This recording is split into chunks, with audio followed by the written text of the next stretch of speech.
NCP মানে একটা বিনোদন। এনসিপি যারা আছে আসলে ওরা কি জাতির সাথে তামাশা করতে চায় কি না আমার বুঝে আসে না। কারণ জুলাই ঘোষণাপত্র যাদের একমাত্র দাবি ছিল, সেই জুলাই ঘোষণাপত্রের দিনে ওরা কক্সবাজারে হানিমুনে যায়, বিনোদন করতে যায়।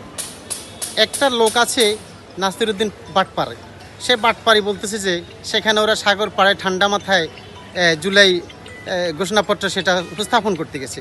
আসলে এগুলা জাতিকে নিয়ে মস্কারা করা, জাতিকে নিয়ে হাসির তামাশা করা। আসলে এই অধিকার তাদেরকে দিছে কি? ওদের আয়ের উৎস কী? ওদের পেশা কী? ওদের চাকরি কী? মানুষ জানতে চায় যে ওদের এই আয়ের উৎস কী, কীভাবে ওরা এত ব্যয় করে। একদিন হোটেলে ওরা 25,000 টাকা পার ডে খরচ করে। আদার্স খরচ সহ ওদের কত টাকা খরচ হতে পারে আপনারা এবার বুঝে নেবেন। কিন্তু ওরা কার টাকা খরচ করে? গত বছর যেভাবে বন্যার টাকা মানুষের থেকে আদায় করা হয়েছে, সেই টাকা ওরা মেরে দিয়ে বিভিন্নভাবে আনন্দ উল্লাস করছে, বিভাগীয় সমাবেশ করছে, ওরা সব জায়গায় এভাবে বিলাসিতা করছে, গাড়ি বহর নিয়ে যাচ্ছে। এদের আয়ের উৎস কী, খরচ কী, কোত্থেকে আসে? ত্রাণের টাকা গেল কোথায়? ত্রাণের টাকা দিয়ে ওরা বলছে যে মানুষের স্থাপনা করে দেবে, কিন্তু কোথাও করছে বলে এই ধরনের কোনো নজির, কোনো প্রমাণ নেই। আপনারা এইসব তামাশা বন্ধ করুন, জাতির সাথে মস্করা বন্ধ করুন।